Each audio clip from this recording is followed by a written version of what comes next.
بسم اللہ الرحمن الرحیم۔ السلام علیکم۔ کیپٹل ٹاک میں خوش آمدید۔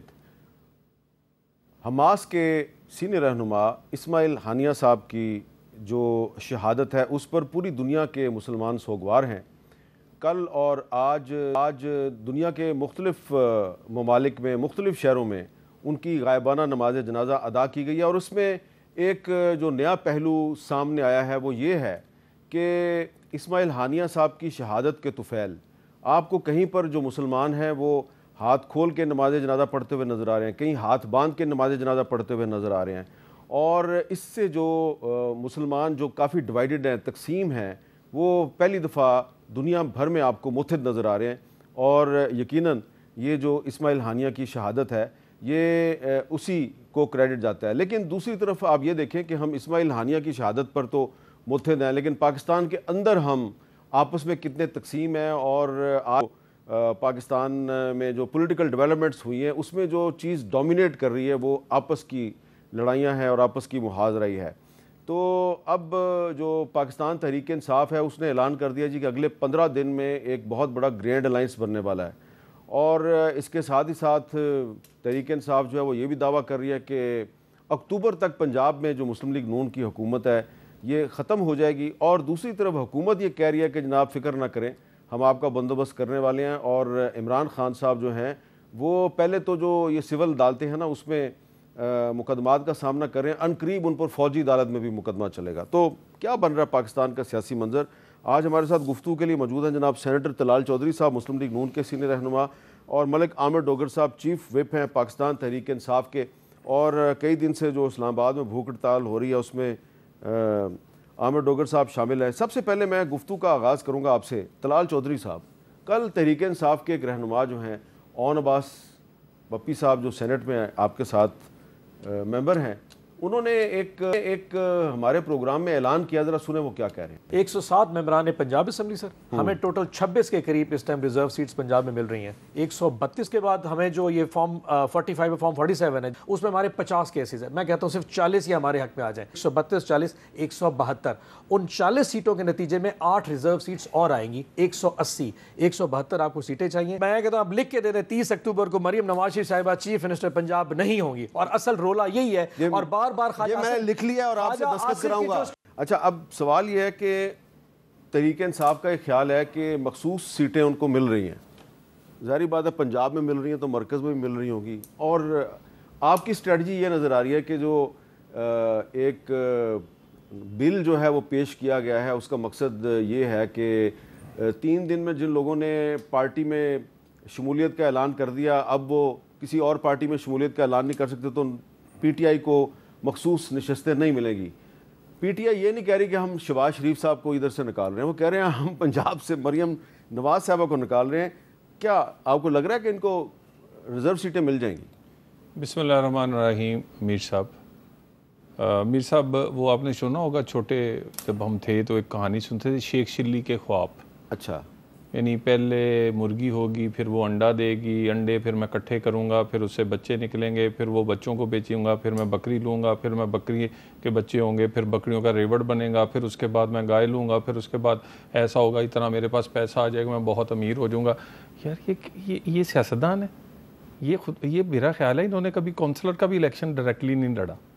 خدا کے لیے یہ کیلکولیشنیں کیسے کر رہے ہیں، یہ ایسے ہو جائے گا، ایسے ہو جائے گا، ایسے ہو جائے گا۔ یہ اکتوبر کی بات کر رہے ہیں، یہ 2029 کے اکتوبر تک بھی یہ کچھ نہیں ہو سکتا۔ وفاق کی حکومت کا تو سمجھ چلیں، کوئی کہہ دے جی پیپلز پارٹی ناراض ہو گئی، کوئی کہے جی آپ کے پاس سمپل میجورٹی نہیں، ہمارے پاس سمپل میجورٹی سے بہت زیادہ ووٹ ہے، اور آپ کے بلیورڈ جج صاحبان کے ایسے سخت فیصلے ہیں کہ اب فلور کراسنگ جو ہے وہ تو بارڈر کراسنگ لگتی ہے، تو وہ بھی کرنی اب کوئی آسان نہیں ہے۔ تو میرا خیال ہے تو یہ اچھا وہی عمر صاحب بندیال صاحب کا یہ اچھا میری بات، اسی جگہ پر میرا بھائی بیٹھا ہوتا نا کبھی یہ بات نہ کرتا، سیاستدان ہے نا، پتہ ہے اسے کہ یار ایسے نہیں ہوتا، یار یہ پتہ نہیں یہ اس طرح کے۔ آپ کی گفتگو سے یہ تاثر مل رہا ہے کہ پی ٹی آئی کو ریزرو سیٹیں نہیں ملنی؟ تو ریزرو سیٹیں، میں تو ایک تو پنجاب کا جواب دیا ہے، دیکھیں ریزرو سیٹوں پر میرا ایک اپنا موقف ہے۔ یہ لوگ ہمیں کہتے ہیں پارلیمنٹ کا ممبر، یہ کون سی پارلیمنٹ ہے؟ وہ اپنا وزیر اعظم بناتی ہے، اس کو نہیں بچا سکتی، وہ اپنا آئین بناتی ہے, اس کو نہیں بچا سکتی. وہ آئین بناتی ہے, ٹھیک ہے, اس آئین کی تشریح بھی معزز جج صاحبان نہیں کرتے, آئین ری رائٹ کرتے ہیں, ری رائٹ کرنے والے کو بھی پوچھ نہیں سکتی. اس سے بہتر تو ہے میونسپل کارپوریشن, کوئی اختیار تو اس کے پاس. اس لیے پارلیمنٹ کو میرا خیال ہے کھڑے ہونا چاہیے, اپنے بنائے گئے آئین کو تحفظ کرنا چاہیے. یہ تو نہیں کہ آپ مرضی سے جس کو مرضی جس کو آپ کوئی لیوریج دے دیں. اور یہ عامر ڈوگر صاحب, آپ چیف وپ بھی ہیں, اپنی پارٹی کے نمبرز پورے کرنا آپ کی ذمہ داری ہے. چلیں وہ تو بعد کی بات ہے. آپ کو کیا لگ رہا ہے, آپ کا ایکسپیرینس جو ہے, آپ سپریم کورٹ کا فل بینچ آپ کے حق میں فیصلہ کر چکا ہے, اور اون عباس بپی صاحب کا خیال ہے کہ ہمیں تو ریزرو سیٹیں ملنی ہیں, ہر صورت میں ملنی ہیں. لیکن طلال چودھری صاحب جو ہیں وہ کہتے ہیں کہ نہیں, شاید یہ مشکل ہے. بسم اللہ الرحمن الرحیم. میر صاحب, سب سے پہلے تو میں جو آپ نے شروع کیا, حماس کے سربراہ اور عالم اسلام کے عظیم لیڈر اسماعیل ہانیہ صاحب کی جو شہادت ہوئی اور جس طرح ان کو ٹارگٹ کر کے شہید کیا گیا, اور یہ وہی اسرائیلی جارحیت ہے جو نسل کشی کی جا رہی ہے غزہ میں مسلمانوں کی, اور اس سے بڑا المناک واقعہ ہو نہیں سکتا. وہ شہید تھے اور اپنے اس شہیدوں کے خاندان کے ساتھ شامل ہو گئے, جن میں ان کے بیٹے, ان کی بیٹیاں, بھتیجے بھتیجیاں, یہ ہوتے ہیں لوگ. اور سیدھے شہید کبھی مرتا نہیں ہے, شہید تو ہمیشہ زندہ رہتا ہے. تو میں جتنا ان کی جدوجہد کو خراج تحسین پیش کروں, میرے پاس الفاظ نہیں ہے. یہ جنگ اب صرف ایران کی یا خلیج کی یا جنگ نہیں رہنی, یہ جنگ آگے پھیلے گی.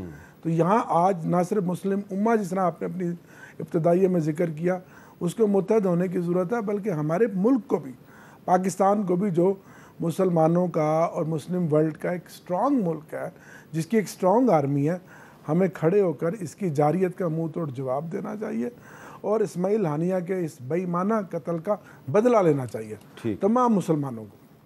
اب آپ نے بات کی نمبرز کی. دیکھیں, اگر تو 8 فروری کا الیکشن فارم 45 کے مطابق نتیجہ آئے, پھر تو بپی صاحب کی بات ٹھیک ہے. اور یہاں بھی 17 قومی اسمبلی کی سیٹیں ہیں.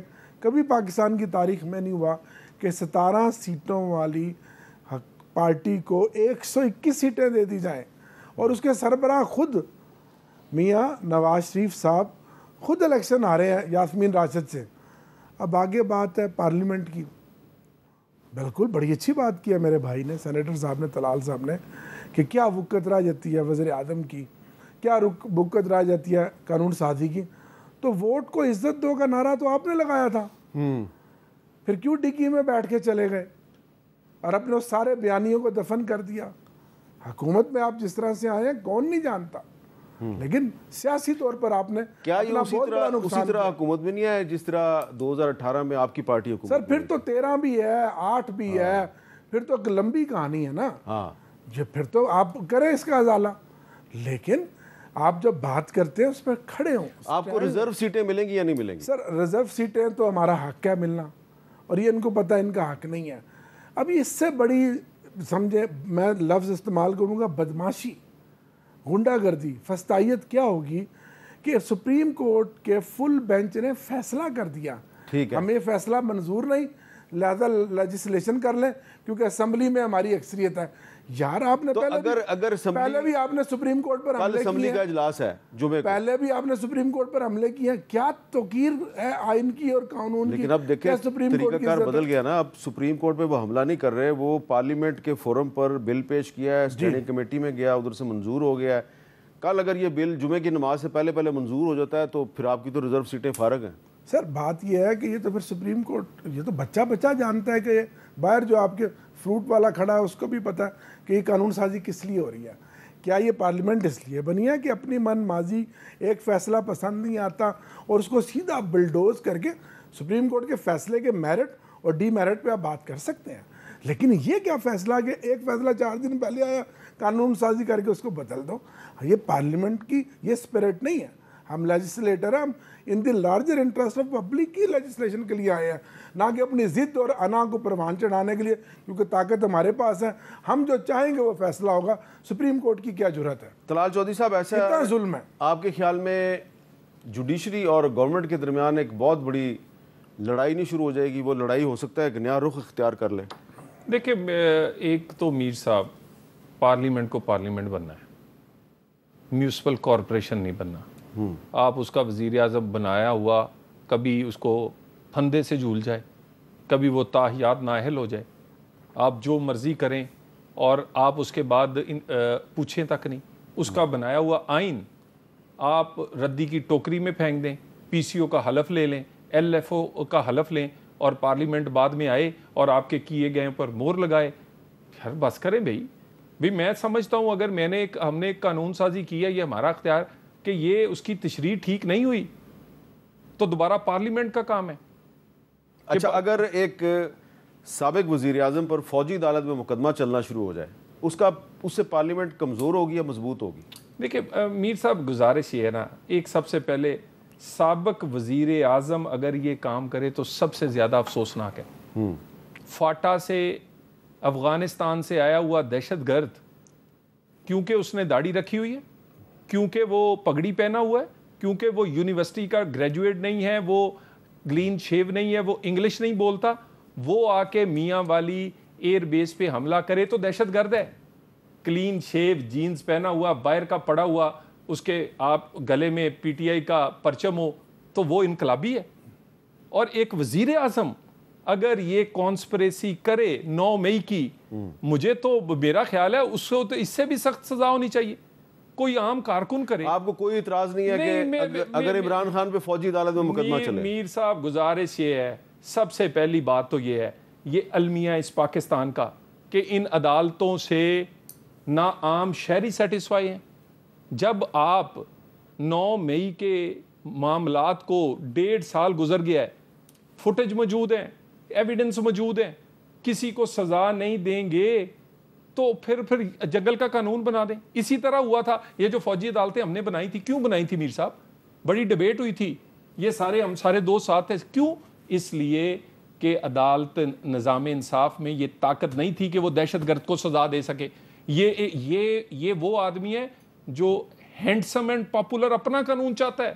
یہ چاہتا ہے میرا 62-63 اور ہو, میرے لیے فورن فنڈنگ ہو, میرے لیے میری بچیوں کا معاملہ ہو, میرے لیے کوئی معاملہ. دیکھیں میری بات سنیں, میرا اور اس کا ایک قانون کے ساتھ کرے. میں تو انہیں عدالت میں جاؤں, میں جا کے پاؤں پڑ جاؤں, مجھے معافی نہیں ملتی. یہ جائیں, یہ تشریف خان صاحب لے جائیں, اسلام آباد کو آگ لگائیں, آپ کے سامنے لگی, آج تک مقدمہ وہاں پر ہے. میرا اور اس کا ایک جیسا کیس کیوں نہیں چلتا؟ نہیں, فیصل واڈا کو اور مصطفیٰ کمال دونوں کو معافی مل گئی. میر صاحب اچھا کیا ملی. میں اپنی بات کر رہا ہوں, اور میں مڈل کلاس کا آدمی ہوں, میں لا گریجویٹ ہوں, اور میں نے کیا کیا تھا, میری تقریر چلائیں اور خان صاحب کی چلائیں. یعنی خان صاحب کیونکہ ہینڈسم اینڈ پاپولر, تو آپ بھی ہینڈسم ہیں. نہیں, وہ ہینڈسم اور پاپولر کسی اور سینس میں, وہ لاڈلے ہے, ان کے لیے قانون ان کی مرضی کا ہوگا. اچھا, اب ڈوگر صاحب, کچھ لوگوں کا یہ خیال ہے آپ کی پارٹی کے کہ جی ہم تو اکتوبر میں پنجاب کی گورنمنٹ گرا رہے ہیں, لیکن ان کا یہ خیال ہے کہ آپ کے گرد تو گھیرا تنگ ہونے والا ہے. دیکھیں جی, گھیرا تو یقیناً بہت تنگ ہے. یہ جو پارلیمنٹ کی بات کرتے ہیں اس کی واضح مثال ہے. ایک ہمارا الیکٹڈ ایم این اے حاجی امتیاز, جس کو پہلے اٹھایا گیا, پھر 8 دن کے بعد اس کو عدالت میں پیش کیا گیا. ایک جھوٹا 3 لاکھ روپے کا بھونڈا مقدمہ بنایا گیا کہ جی ٹھیکیدار سے 3 لاکھ روپے لیے ہیں. اس ٹھیکیدار نے عدالت میں بیان دیا کہ یہ جو میرے دستخط ہیں, یہ تو انہوں نے کہا تھا کلاشنکوف کو لائسنس بنانا ہے. اس کے بعد پارلیمنٹ کا اجلاس شروع ہوتا ہے. میر صاحب, ہم پوری پارلیمانی پارٹی دستخط کر کے عمر ایوب صاحب کی ہم سربراہی میں اسپیکر کے پاس جاتے ہیں. اسپیکر کو کہتے ہیں جی یہ آپ کسٹوڈین ہے, آپ کا الیکٹڈ ایم این اے, اس کے پروڈکشن آج جاری کریں. اسپیکر کہتا ہے جی میں کرتا ہوں, آج ہی کرتا ہوں, ابھی کرتا ہوں. سیشن کے بعد 7 بجے شام کو speaker I G Punjab acting کو فون کرتا ہے کہ بھی میرا یہ ایم این اے, اسمبلی پوری آئی ہے, میں پروڈکشن آرڈر جاری کرتا ہوں. اس نے کہا سر ہمیں تھوڑا سا ٹائم دیں, ہم آپ کو سوچ کے بتاتے ہیں, آپ کے کرتے ہیں. سر ٹھیک 1 گھنٹے کے بعد 8 بجے اسپیکر کے موبائل پہ رات کو فون آتا ہے کہ سر اس کو تو گجرانوالا, پہلے اس police custody Gujranwala, remand judicial Gujranwala, کہ جی گجرانوالا سے گجرات لے کر جا رہے تھے, راستے میں پولیس پارٹی کے اوپر 10-12 بندے حملہ آور ہوئے, انہوں نے آتشی اسلحہ سے گاڑی کو برسٹ کیا اور حاجی امتیاز کو چھڑا کر لے گئے.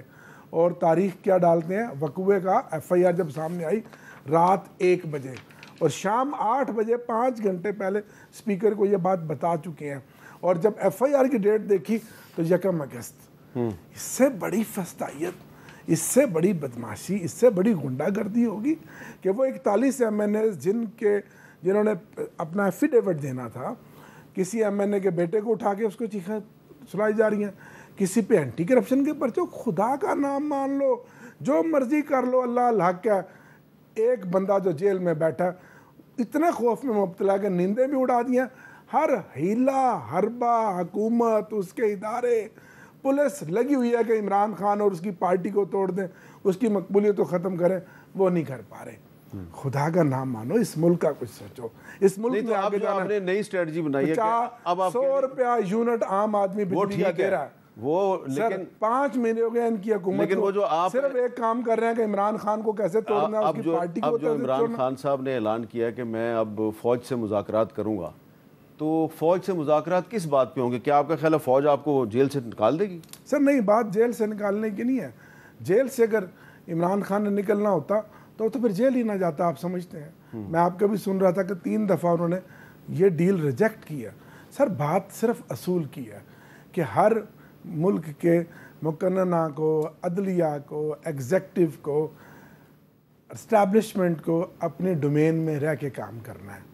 پولیٹیکلی تو یہ بڑی اچھی باتیں کرتے ہیں, ابھی بڑی اچھی بات کی انہوں نے, بڑا اچھا فلسفہ پیش کیا, تو پریکٹیکلی بھی تو کرے نا بھائی. آپ تو ہم سے پہلے وکٹم تھے, آپ کے ساتھ بھی 10-11 سال یہی ہوا, آپ کھڑے ہوتے. آج ہم کر رہے ہیں, کل پھر آپ کی بھی باری آ سکتی ہے. یہ ڈیفائننگ مومنٹ ہے, یہاں کھڑے ہو جائیں رول آف لا کے لیے. اگر اس کو آپ نے بنانا ریپبلک اس ملک کو, اور وہ رول آف لا کے لیے کھڑے ہو جائیں, اگر وہ رول آف لا کے لیے کھڑے ہو جائیں تو آپ کی پارٹی کہتی ہے ہم نے تو ان سے بات چیت ہی نہیں کرنی. سر بات ہو سکتا ہے کوئی ایسی سٹیج آ جائے. آج ہم جو لائک مائنڈڈ جماعتیں اپوزیشن میں اکٹھی ہو رہی ہیں, آج جو فضل الرحمان کی ہمارا جو فاصلہ کم ہو رہا ہے, کس لیے ہو رہا ہے؟ یہ کوئی چیز خارج از امکان تو نہیں سیاست کے اندر, لیکن آپ نے طے کرنا. یہ گرینڈ الائنس دراصل تحریک انصاف اور JUIF کا الائنس ہے. اگر تو ملک انہوں نے اور ہم نے ایسے ہی چلانا ہے تو پھر چلاتے رہیں. اچھا چوئی صاحب یہ بتائیں کہ اگر ملک چلنا ہے کسی ضابطے سے, کوئی پارلیمنٹ سے, کوئی جمہوریت سے, کوئی قانون سے, تو بھائی 70 سال ہو گئے, بہت کریں. فوجی عدالتیں تو 1958 میں بھی چلی تھیں, یہ جو کہہ رہے ہیں. اور اس وقت کے بھی بڑے بڑے لوگ, بڑے بڑے سیاستدانوں کو دہشت گردی, غداروں کے تغمے بنے, ضمانتیں ہوئیں, اڈیالہ جیل گئے, مچھ جیل گئے, میاں, اور کیا ہوا. تاریخ میں آج بھی وہ امر ہے. آج آپ جو مرضی کر لیں, تاریخ ہمیشہ ان لوگوں کے ساتھ ہے جو امر ہو جاتے ہیں, جو حق کے راستے میں چلتے ہیں. چوئی صاحب یہ بتائیں کہ اگر یہ ایک گرینڈ الائنس بن جاتا ہے, اور فضل الرحمان صاحب جو پہلے PDM کے سربراہ تھے اور آپ کی پارٹی بھی PDM میں شامل تھی, اب اگر فضل الرحمان صاحب اور PTI جو ہے وہ آپس میں الائنس کر لیتے ہیں تو آپ کے لیے پرابلم تو ہوگی. دیکھیں ایک تو میر صاحب, دیکھیں میرے تو یہاں پر لوگوں کو آئین پہ کم یقین ہے, لیکن علماء پہ زیادہ یقین ہے. اور جو اب ہمیں تو وہ عالم بھی ہیں, اور انہوں نے یہ بتایا ہے کہ یہ خان صاحب کیا ہیں, ان کی سیاست کیا ہے, وہ ان کا کیا مقصد کیا تھا. اور اگر وہ اسی طرح بانی PTI کی طاقت بنے اور اس کے الائنس کا حصہ ہوں تو وہ تو اپنی نفی کریں گے, اور میرا نہیں خیال یہ ہوگا یا یہ عملی طور پہ چلے گا. بانی PTI کا ایک فارمولہ ہے, use abuse and dispose of. وہ کوئی دوست ہو, use abuse and dispose of, ہاں وہ ان کا کوئی دوست ہو, وہ ان کا کوئی پارٹی کا بندہ ہو, وہ ان کے کوئی الائنس ہو, الحمدللہ انہوں نے ہر ایک کے ساتھ ایک جیسا سلوک کیا ہے. اور باقی رہی مشکلات, دیکھیں اس وقت ہمیں مشکل ہے لوگوں کی زندگی آسان کیسے کرنی ہے, ہمیں مشکل ہے کہ بجلی کی ہم نے قیمت کم کرنی ہے, ہمیں مشکل ہے کہ لوگوں کی آمدن بنانی ہے, ہمیں مشکل ہے ایکسپورٹ بڑھانی ہے, ہمیں مشکل ہے معیشت چلانی ہے. ہماری یہ مشکل نہیں ہے, اور یہ تو اپنے لیے خود مشکل میں ہے. میرا مطلب ہے ایک جاتا ہے وہ کہتا ہے مجھے اختیار ملا ہے سب کچھ کرنے کا, 1.5 گھنٹے بعد دوسرا ملتا ہے وہ کہتا ہے یہ بالکل غلط کہہ رہے تھے, اختیار ہمارے پاس آ گیا. یہ آپس میں لڑ کے ان کی اندر کی حالت بڑی, میں اب یقین کریں سیاسی پارٹی ہے, مجھے افسوس ہوتا ہے. اور ان کے جو جینون لوگ ہیں ایسے جو یہ بھی بیٹھے ہوئے ہیں, ون آف دیم, ان بیچاروں کی جو بھی ہے جیسے بھی ہیں مولانا فضل الرحمان صاحب کو انہوں نے اٹریکٹ کر لیا اپنی طرف. دیکھیں میری گال سے اٹریکٹ بے شک کر لیا, یہ توڑ کام نہیں چڑھے گا. اچھا نہیں چلے گا, اور یہ نہیں چڑھے گا.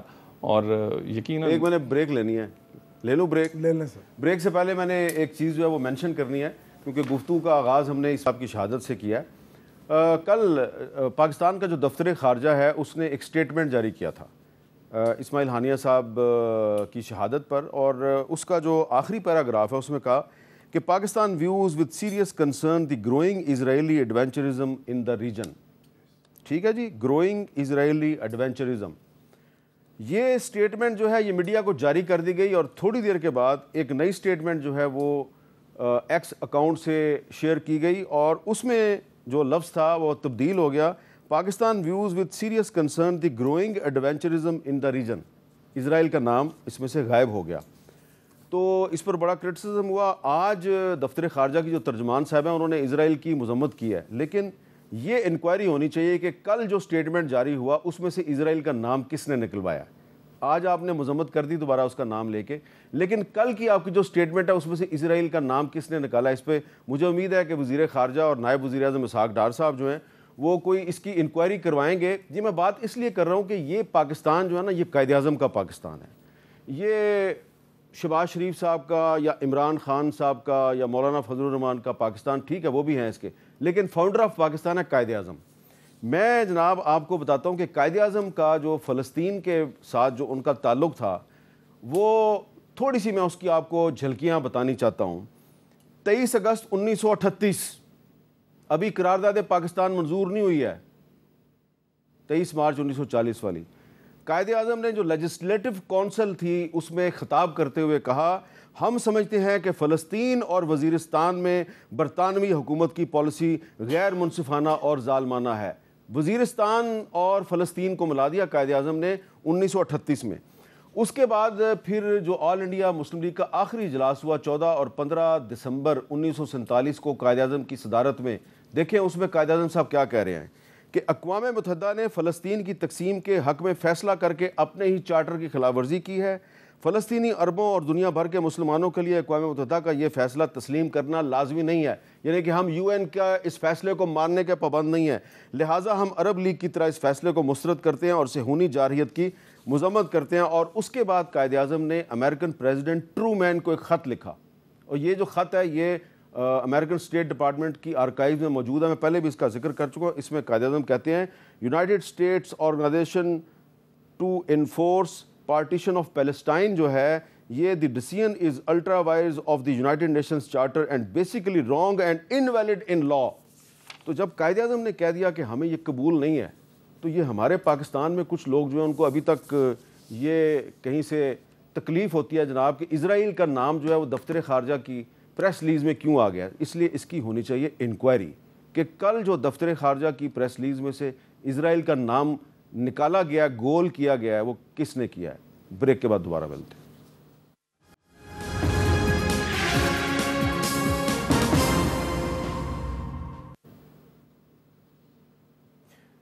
کیپٹل ٹاک میں دوبارہ خوش آمدید. جی طلال چوہدری صاحب, اب یہ بتائیں کہ یہ جو ایسا لگ رہا ہے کہ آنے والے دنوں میں کوئی پولیٹیکل پارٹیز جو آپ کی مخالف وہ اکٹھی ہونے والی ہیں, کوئی عمران خان صاحب کے بارے میں مقدمات میں بھی کوئی تیزی آنے والی ہے, کچھ مزید گرفتاریاں بھی ہونے والی ہیں, ریزرو سیٹیں بھی شاید آپ پوری کوشش کریں گے کہ PTI کو نہ ملیں, تو پولیٹیکل سٹیبلٹی کیسے آئے گی اس ملک میں؟ میر صاحب پہلے تو آپ نے ابھی یہ پریس ریلیز کا بات کی ہے. پرائم منسٹر نے آج اپنے اتحادیوں کو, تمام لوگوں کو صرف ایک نقطے پہ بلایا, تمام لوگوں سے رائے لی ہے. پرائم منسٹر ہاؤس اپنی سٹیٹمنٹ ایک جاری کرے گا, اور اس کے بعد اس کو پارلیمنٹ میں باقی تمام جماعتیں, کیونکہ یہ معاملہ صرف حکومت کا نہیں ہے, یہ ہم سب کا ہے, اور ہمارا رشتہ جو ہے تیرا میرا رشتہ کیا لا الہ الا اللہ وہ والا رشتہ ہے.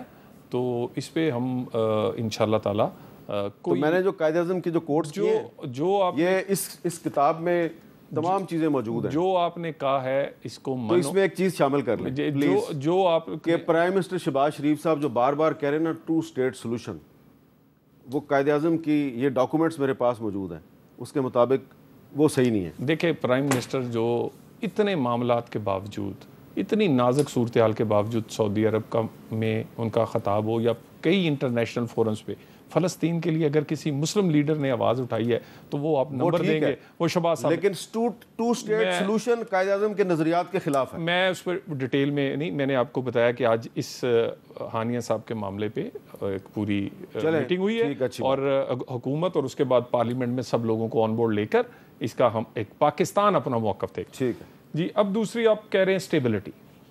دیکھیں اسٹیبلٹی جو بانی پی ٹی آئی ہے نا جی، انہیں پاکستان ڈیفالٹ ہو جائے، پاکستان کے 9 مئی جیسا ایک اور واقعہ ہو جائے، جو مرضی ہو، انہیں اقتدار واپس چاہیے. انہیں ایک ایسی فوج اور ایک ایسا سپہ سالار چاہیے جو انہیں کندھوں پر بٹھائے، ان کے مقدمات معاف کروائے اور وزیر اعظم ہاؤس پہنچائے. کوئی جمہوریت نہیں.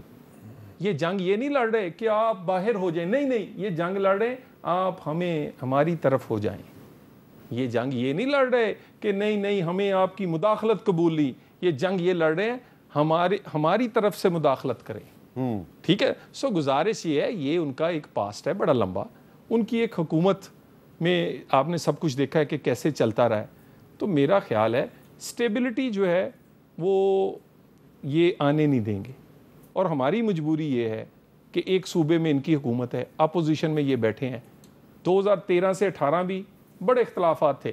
ہم نے ان کو ایٹ لاسٹ قومی معاملات پہ ٹیبل پہ بٹھایا. کراچی کا امن ہو، فاٹا ہو، نیشنل ایکشن پلان ہو، کوئی بڑی لیجسلیشن ہو، یمن کا معاملہ ہو یا آرمی کورٹس کا معاملہ ہو، جو پاکستان کے مفاد کا معاملہ ہے، جس میں انٹرنل سیکورٹی سب سے پہلے ہے، جس میں اکانومی ہے. میں ان سے گزارش کروں گا ایز اے پاکستانی یہ دیکھیں. اچھا یہ دیکھیں ایز اے پاکستان ان دو معاملے پہ دیکھیں. میری گزارش سن لیں. اگر آپ وزیر اعلیٰ کے پی کے ہیں یار، آپ کا فرض بنتا ہے یہ دہشت گردی روکنا، آپ کا بھی اتنا ہی حق ہے. اور وہاں سے اور نکلتی وہاں سے ہے. میں ایک پوائنٹ سکورنگ نہیں کرنا چاہتا. میں انٹیریئر میں کچھ دیر رہا ہوں، فیکٹس اینڈ فگرز میں پیش کر سکتا ہوں. میری ایز اے پاکستانی گزارش ہے، جو ہمارا یہ ریزالو ہے اور نون لیگ نے پہلے بھی کر کے دکھایا تھا، ہم ان کو ٹیبل پر بٹھائیں گے قومی مفاد میں، کسی ذاتی مفاد میں نہیں. اگر یہ ٹیبل پہ اس لیے نہیں بیٹھتے کہ پیچھے خان صاحب انہیں کہہ دیتے ہیں کہ میرے مقدمے دا بنیا کچھ نہیں، میں جیل چاہ تسی اتنے جفیاں پا رہے. نہیں کہا انہوں نے. تسی کمیٹیاں ونڈ رہے ہیں، تم یہ آپ کر رہے ہیں. وہ چاہتے ہیں کہ دنیا چلے ہی نہ جے میں نہیں ہے. ایسا نہیں ہو سکتا. پاکستان نے چلنا ہے، پارلیمنٹ نے چلنا ہے اور کئی لوگوں کے بغیر چلنا ہے. جی ڈاکٹر صاحب. میر صاحب قطعاً ایسی بات نہیں ہے. سب سے پہلے تو میں آپ کو خراج تحسین پیش کرتا ہوں.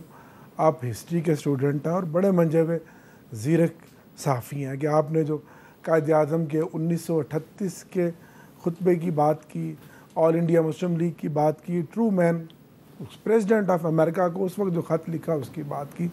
یہ قائد اعظم کا پاکستان ہے.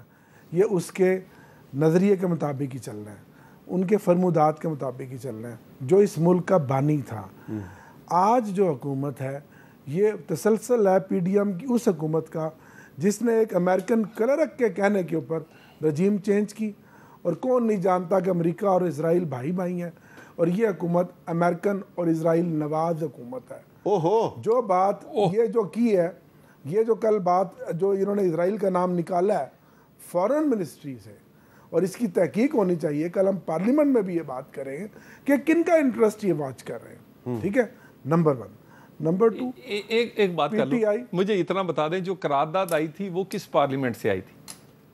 یعنی امریکہ قراردادیں آپ کے حق میں، وہ فلسطین کے بچوں کے حق میں نہیں آ سکتی. پاکستان کشمیر میں بڑا ظلم ہوا ہے. اتنے نہیں، وہ کہہ رہے ہیں جو یو ایس ہاؤس آف ریپرزینٹیٹیو نے آپ کے حق میں جو ریزولوشن، اور وہی لوگ تھے جو اسرائیل کے حق میں ہیں. دیکھیں نا وہ ووٹ شامل تھے. میں دیتا ہوں، میں بات مکمل کر لوں. سر قومی مفاد کی جہاں تک بات ہے نا جی، اے پی سی کرنی تھی، خان صاحب نے کہا کہ پی ٹی آئی شامل ہوگی. قومی مفاد کے ایشو پر ہم آپ کے ساتھ ہیں، پارلیمنٹ میں بھی باہر بھی. لیکن آپ کون سا قومی مفاد انٹرسٹ واچ کر رہے ہیں؟ کون سی عوام کی بات آپ کر رہے ہیں؟ آپ تو 5 مہینے سے لگے ہوئے ہیں، آپ کی پولیس، آپ کے ادارے، کہ ہمیں کس طرح گرل کرنا ہے، ہمیں کس طرح کرش کرنا ہے. اسماعیل ہانیہ صاحب کی شہادت کے ایشو پر کل پارلیمنٹ کا اجلاس ہے. آپ نے لیجسلیشن کرنی ہے الیکٹرل ریکال میں ریفارم کرنے کے لیے جو اس کو کر رہے ہیں، ہم اس میں آپ کے ساتھ ہیں. جو قرارداد ہوگی آپ کھل کے مذمت کریں.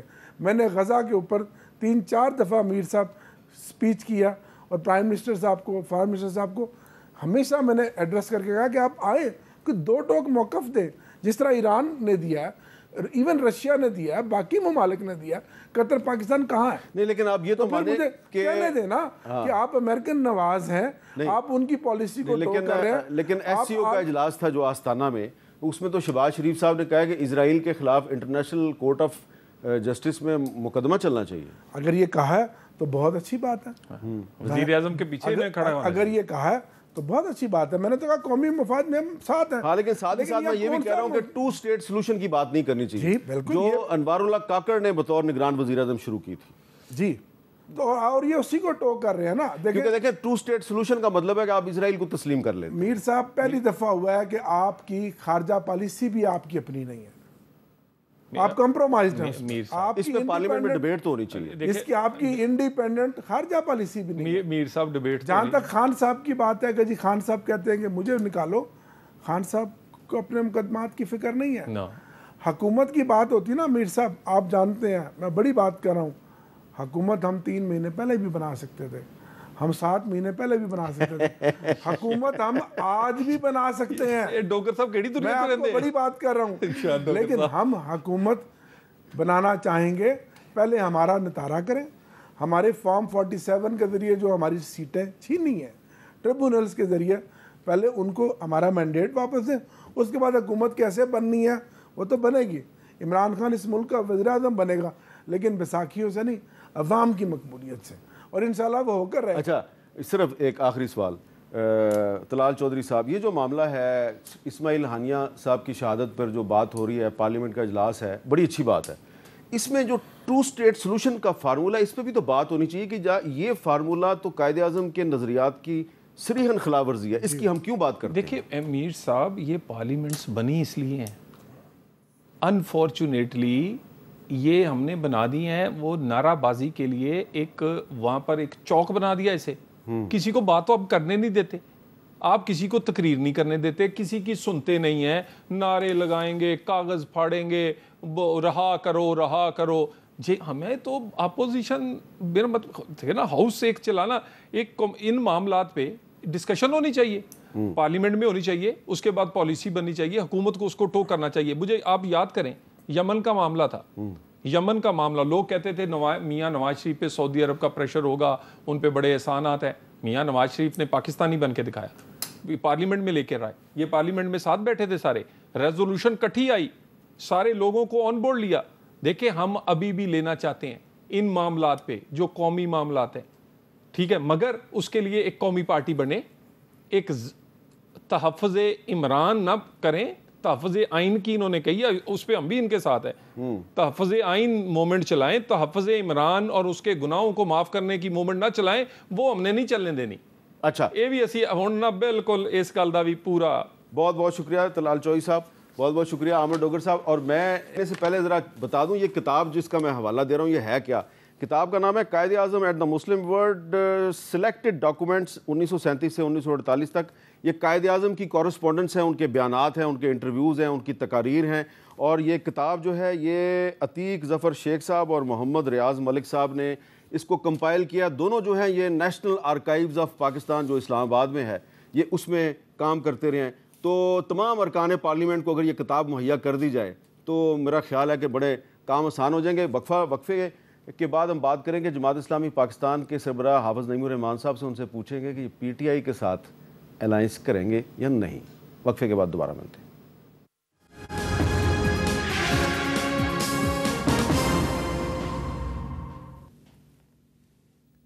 کیپٹل ٹاک میں خوش آمدید. اور اب ہم بات کریں گے جماعت اسلامی کے امیر جناب حافظ نعیم الرحمان صاحب سے، جو کہ پچھلے 1 ہفتے سے راولپنڈی میں دھرنا دیے بیٹھے ہیں. بہت بہت شکریہ حافظ صاحب، آپ نے ہمیں ٹائم دیا. آج آپ کے دھرنے کا 7واں دن ہے، تو آپ سے یہ ہم پوچھنا چاہتے ہیں کہ جن مقاصد کے لیے آپ نے یہ دھرنا دیا تھا اور بڑی تعداد میں لوگ آپ کے ساتھ شریک ہیں، کیا وہ مقاصد جو ہیں ان کا حصول آپ کو ممکن نظر آ رہا ہے؟ کیونکہ حکومت کے ساتھ آپ کے مذاکرات کے 2 راؤنڈ ہوئے ہیں، کیا یہ مذاکرات کامیاب ہو گئے ہیں؟ کیا کوئی آپ کو امید باقی ہے یا مذاکرات ناکام ہو چکے ہیں؟ نہیں، میں یہ تو نہیں کہوں گا کہ مذاکرات ناکام ہو گئے میر صاحب، لیکن یہ ضرور ہے کہ حکومت جتنی سنجیدگی سے مزید لینا چاہیے اس کا مجھے فقدان نظر آتا ہے۔ اس کی وجہ پہلی میٹنگ کی تھی، اس میٹنگ میں ہم نے اپنے جو بھی مطالبات تھے وہ تحریراً ان کو دے دیے تھے۔ پھر اس کے بعد انہوں نے کہا کہ ہم ایک ٹیکنیکل کمیٹی بنا رہے ہیں جو ان چیزوں کو دیکھے گی، جائزہ لے گی، اور انہوں نے ہم سے بھی کہا کہ آپ بھی ایک ٹیکنیکل کمیٹی بنا دیں۔ تو ہم نے کہا نہیں، ایسا نہیں کریں، آپ اپنی ٹیکنیکل ٹیم کو لے آئیں، اور مذاکرات تو ایک ہی کمیٹی جو بنی ہوئی ہے، آپ کی بھی مین کمیٹی اور ہماری بھی، اور 7 ٹیکنیکل لوگ۔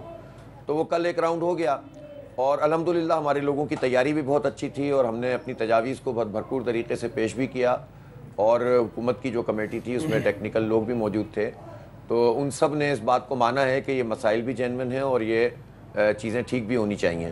میکینزم کے بارے میں وہ پریشان تھے، تو انہوں نے پھر وقت مانگا۔ ہم نے کہا ٹھیک ہے، ہم بھی کوئی یہاں لڑنے نہیں آئے، آپ اگر اس کو ٹھیک کرتے ہیں تو ٹھیک ہے، ورنہ ہمارا دھرنا تو چل رہا ہے۔ انہوں نے ریکویسٹ کی دھرنا ختم کریں، ہم نے کہا نہیں، دھرنا تو ختم ہو گیا تو پھر تو کافی کچھ ختم ہو جائے گا، دھرنا جاری رہے گا، آپ اس پر ورکنگ کر لیں، ہمیں کوئی جلدی نہیں ہے، الحمدللہ ہم موجود ہیں یہاں پہ۔ اچھا حافظ صاحب، آپ کا چارٹر آف ڈیمانڈ جو ہے، جو آپ کے 10 مطالبات ہیں وہ ہمارے سامنے ہیں، اس میں جو سب سے جو اوپر ہے جو مطالبہ وہ یہ ہے کہ جو آئی پی پیز کے ساتھ جو حکومت کے معاہدے ہیں ان پر نظر ثانی کی جائے، اور بہت سے لوگ جو ہیں یہ مطالبہ کر رہے ہیں، لیکن حکومت یہ کہتی تھی کہ اگر ہم نے اس پہ نظر ثانی کی تو یہ انٹرنیشنل ایگریمنٹس ہیں اور یہ عالمی جو قوانین ہیں اس کی خلاف ورزی ہو جائے گی، اور ہمارے پہ غیر ملکی عدالتوں میں مقدمات دائر ہو جائیں گے، ہم کدھر جائیں گے، پاکستان میں انویسٹر نہیں آئے گا۔ تو آپ کو لگتا ہے کہ آپ کا مطالبہ جو ہے یہ قابل عمل ہے؟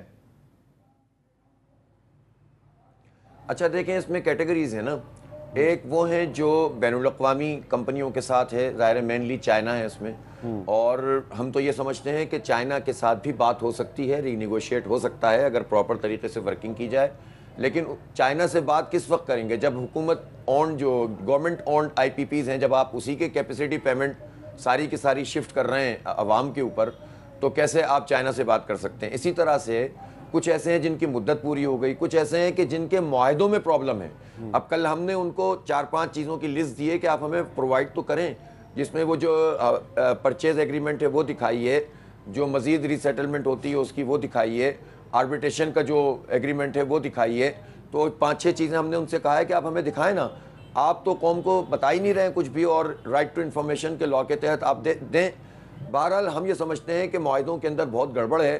بعض کیپیسٹی پیمنٹس اس طرح کی ہیں کہ اگر پلانٹ مثال کے طور پر 50 میگا واٹ ہے تو اس میں شو ہی 80 میگا واٹ ہوا ہے بالفرض، اور یہ جو فرق ہے یہ سب وصول کیا جا رہا ہے، جبکہ ہے وہ اس کی انسٹال کیپیسٹی کم ہے۔ اسی طرح سے اگر گنے کی پھوک پہ چل رہا ہے وہ بیگاس پہ، تو وہ جناب آئل کے اوپر دکھایا گیا ہے۔ تو یہ تو ایسی چیز ہے کہ جب یہ سامنے آئے گی تو جس نے کیا ہے ایگریمنٹ گورنمنٹ کی طرف سے وہ بھی پھنسے گا، اور جس سے ہوا ہے وہ بھی پھنسے گا، کوئی کلیم کر ہی نہیں سکتا۔ بہت ساری آئی پی پیز ایسی ہیں جو کلیم کرنے کے قابل بھی نہیں ہے۔ دیکھیں پاکستان میں موجود جو لوگ بھی ہیں جن کی آئی پی پیز ہیں، پاکستان کی گورنمنٹ اتنا اختیار بھی رکھتی ہے، اتنی طاقت بھی رکھتی ہے، اور ہم بھی جانتے ہیں صنعت کاروں کو، بزنس مین کو، اس کمیونٹی کو جو اس طرح کے مواقع پہ فائدہ اٹھاتے رہے ہیں کہ ان کی چیزیں ٹھیک نہیں ہیں۔ صرف ان آئی پی پیز میں نہیں، بہت سارے قرضے معاف کرائے ہوئے لوگ موجود ہیں، بہت سارے لوگ ایسے ہیں کہ جو اس سسٹم سے انفیئر مینز کے ذریعے سے فیسیلیٹیٹ ہو رہے ہیں۔ تو بھائی ان کے اندر اتنی جرت ہی نہیں ہو سکتی کہ وہ آپ کے سامنے آ کر کھڑے ہوں۔ تو گورنمنٹ ہوتی ہے، اسٹیٹ ہوتی ہے، ساری ریٹ عوام پہ نہیں چلائیں، کچھ ان کو بھی پکڑیں۔ اچھا حافظ صاحب، آپ درست فرما رہے ہیں، لیکن جب ہم آئی پی پیز کے اونرز کی لسٹ دیکھتے ہیں تو اس میں ہمیں ایک بہت ہی انٹرسٹنگ جو ریالٹی نظر آتی ہے کہ کچھ اونرز کا تعلق جو ہے وہ حکومت کی اہم شخصیات یا حکومت کی اہم شخصیات کے بہت قریب سمجھے جانے والے لوگوں پر مشتمل ہے، اور کچھ شخصیات کا تعلق جو ہے وہ اپوزیشن کی ایک بڑی جماعت کے ساتھ ہے، بلکہ وہ کچھ اونرز تو پچھلی حکومت میں وزیر بھی تھے۔ تو اونرز کا تعلق حکومت سے بھی ہے، اپوزیشن سے بھی ہے، تو وہ تو اس پوزیشن میں ہے کہ کوئی نہ کوئی پتلی گلی تلاش کر کے نکل جائیں گے، اور الٹیمیٹلی تو عوام کو ہی پھنسنا ہے۔ تو سوال میرا یہ ہے کہ اگر آپ کے مطالبات تسلیم نہیں ہوتے تو پھر آپ کا لائحہ عمل کیا ہوگا؟ ایک بات تو یہ ہے کہ حامد میر صاحب کیوں پتلی گلی سے نکلیں گے, ان کو پکڑا جائے گا نا. دیکھیں اب صاف بات ہے نا, جو بڑے بڑے نام چلیں جو ان سے بہت قریبی سمجھے جاتے ہیں, اب آپ منشا گروپ ہے, اگر رزاق داؤد صاحب ہیں, اور میں مانتا ہوں کہ رزاق داؤد صاحب یا حسین داؤد صاحب کی جو کچھ اور انڈسٹری ہے وہ بہت اچھی انڈسٹریز ہیں, ہم ان کی انڈسٹری کے اوپر نہیں جاتے, لیکن اس کا مطلب یہ نہیں ہے کہ وہ حکومت میں موجود ہوں اور مختلف قسم کے, یعنی پچھلی حکومت میں تھے وہ ندیم بابر صاحب پچھلی میں موجود تھے, منشا گروپ تو نون لیگ کے بہت قریب ہے, اسی طرح کے چلیں ناموں کو چھوڑیے, خود ان کی فیملی کے لوگوں کی جو ہے وہ آئی پی پی موجود ہے جو شریف خاندان کی ہے, تو یہ تو کر سکتے ہیں نا. اگر یہ بھی نہیں کریں گے تو پھر کون کرے گا؟ پھر ہمارا دیکھیں مطالبات وہ 10 آپ کے سامنے آئے, لیکن ہم نے 7 مطالبات بالکل کنسائز کر کے حکومت کو دیے ہیں, جس میں پہلا یہ ہے کہ بجلی کی قیمت لاگت کے مطابق کی جائے, لاگت کے مطابق. یہ نہیں ہے کہ آپ یہ کیپیسٹی پیمنٹ بھی ہمارے ذمہ لگائیں اور پھر آپ جو ہیں وہ ٹیکسز بھی اس کے اوپر لگا دیں. ایف بی آر کا جو پورا محکمہ ہے 22-25 ہزار ملازمین ہیں, 97% تو خود بخود ہی, 56% تو امپورٹ کے اوپر ہی جو ہے نا وہ کٹ جاتا ہے. سیلریڈ طبقہ جو ہے اس کا تو جو ہے وہ ڈائریکٹ ٹیکس ہوتا ہے, پھر بجلی کے بلوں میں لگاتے ہیں, گیس کے بلوں میں لگاتے ہیں, تو پورا ایف بی آر مل کر کرپشن کے علاوہ کرتا کیا ہے؟ تو بجائے اس کے کہ ایف بی آر کو ٹھیک کیا جائے, یہ بوجھ ہم پر ڈال دیں اور اپنی عیاشیاں کم نہ کریں, اپنی مراد کم نہیں کریں. ہماری ایک مطالبہ ہے 1300 سی سی گاڑی پہ آ جائیں, یہ تو آج کر سکتے ہیں نا پرائم منسٹر صاحب. جب جونیجو صاحب نے 1000 سی سی کیا تھا تو اس پر عمل بھی کروایا تھا, تو آج یہ کہتے ہیں وزیر اعلیٰ, وزیر اعظم, گورنر, آرمی کے افسران, اسی طرح سے بیوروکریٹ, ججز, یہ 1300 سی سی سے زیادہ سرکار کی گاڑی میں نہیں بیٹھیں گے, بڑی گاڑیاں استعمال نہیں کریں گے. 3 روپے کا جو اور 5 روپے 5 کلومیٹر فی لیٹر کا جو ان کا حساب ہے, اس کے بجائے یہ بڑی گاڑیوں چھوٹی گاڑیوں میں آئیں, بہت سارا پیٹرول بچ جائے گا. فری پیٹرول ختم کر دیں اور جاگیرداروں پہ ٹیکس لگائیں. جاگیرداروں پہ ٹیکس لگاتی نہیں ہے, 20 ایکڑ سے زیادہ والے پہ 2.5 کروڑ ایکڑ ہے. تو آپ سوچیں بہت کچھ ہو سکتا ہے, کرنے کی تو بات ہے. اچھا, اب اگر یہ نہیں مانیں گے تو دھرنا بھی جاری رہے گا اور دھرنوں میں اضافہ بھی ہوگا. اچھا, اب آخر میں یہ بتائیں کہ آج تحریک انصاف کے ایک سینئر رہنما ہیں, سابق اسپیکر قومی اسمبلی اسد قیصر صاحب, انہوں نے ایک بڑی اہم بات, میں چاہتا ہوں آپ ذرا سن لیں اور پھر میں آپ سے سوال کرتا ہوں. آئندہ 15 دن کے اندر ہم کوشش کر رہے ہیں ایک بڑا گرینڈ الائنس بنائیں اور اس پہ ہم تمام ان پولیٹیکل پارٹیز کو ساتھ پلائیں جو پولیٹیکل پارٹیز اس وقت اس رجیم کے خلاف آواز اٹھا رہی ہیں, اور جو اس وقت روڈ پہ لوگ ہیں, جو اس وقت تحریک چلا رہے ہیں, ان سب کو ہم اکٹھا کر رہے ہیں. جو انہوں نے مہنگائی کر دی ہے, جو بجلی کی قیمتوں میں اضافہ کیا ہے, کسی طور پر منظور نہیں ہے. جو جماعت اسلامی نے اس حوالے سے اپنا دھرنا دیا ہوا ہے, ہم اس دھرنے کو سپورٹ کرتے ہیں اور ان کے مطالبات کو بھی سپورٹ کرتے ہیں. اچھا حافظ صاحب, اسد قیصر صاحب نے آپ کے دھرنے کو سپورٹ کیا ہے, ساتھ ہی کہہ رہے ہیں کہ اگلے 15 دن میں ہم ایک بہت بڑا گرینڈ الائنس بنانے جا رہے ہیں, تو کیا اس گرینڈ الائنس میں آپ کی شمولیت کا کوئی امکان ہے؟ دیکھیں میر صاحب, جماعت اسلامی کی یہ بہت واضح پالیسی ہے اور برسوں کے تجربات کے بعد ہے کہ ہم مشترکات کے اوپر مشترک موقف تو اختیار کریں گے, ملاقات بھی کریں گے, آئیں گے بھی, جائیں گے. ہو سکتا ہے کسی کے پروگرام میں ہم چلے جائیں, ہمارے پروگرام میں وہ آ جائیں, لیکن ہم کسی الائنس کا حصہ نہیں بنیں گے. ہمارے تجربات ہمیں یہ بتاتے ہیں کہ الائنسز بنتے ہیں اور پھر پارٹیاں اپنی اپنی سیٹنگ بنا لیتی ہیں, اور جماعت اسلامی اس طرح سے اپنی پولیٹیکل اور الیکٹورل پوزیشن کو جو ہے وہ ٹھیک سے لوگوں کے سامنے پیش نہیں کر پاتی. ان تجربات کے بعد ہم اس نتیجے میں پہنچے ہیں کہ جتنی بھی پالیٹکس ہم کریں گے اپنے پلیٹ فارم سے کریں گے. جب انتخاب ہوگا تو انتخاب بھی اپنے پلیٹ فارم سے لڑیں گے, لوکل ایڈجسٹمنٹ کر سکتے ہیں, لڑائی کسی سے نہیں ہے, لیکن ہم اپنے شناخت کو نہیں چھوڑیں گے اور عوام کے ساتھ اتحاد کریں گے, نوجوانوں سے اتحاد کریں گے, مزدور کسانوں سے اتحاد کریں گے, اور جو اس وقت ہم کر رہے ہیں الحمدللہ پارٹیسپیشن بہت بڑی ہے. بالکل. اور یہ کراچی میں دھرنا شروع ہو جائے گا, پھر لاہور میں ہوگا, پھر پشاور میں ہوگا, پھر سڑکوں پہ بیٹھیں گے, پھر ہڑتال کریں گے, سب کچھ کریں گے انشاءاللہ. عوام کے ریلیف کے لیے جو ہو سکے گا ہم سے کریں گے. بہت بہت شکریہ حافظ نعیم الرحمان صاحب, ہمارے سے بات چیت واضح الفاظ میں کہا ہے کہ اگر ہمیں کسی حکومت کی مخالف جماعت نے اپنے پروگرام میں بلایا تو ہم ضرور جائیں گے, ان کو بھی بلائیں گے, لیکن ہم کسی الائنس کا حصہ نہیں بنیں گے. اجازت دیجیے, اللہ حافظ.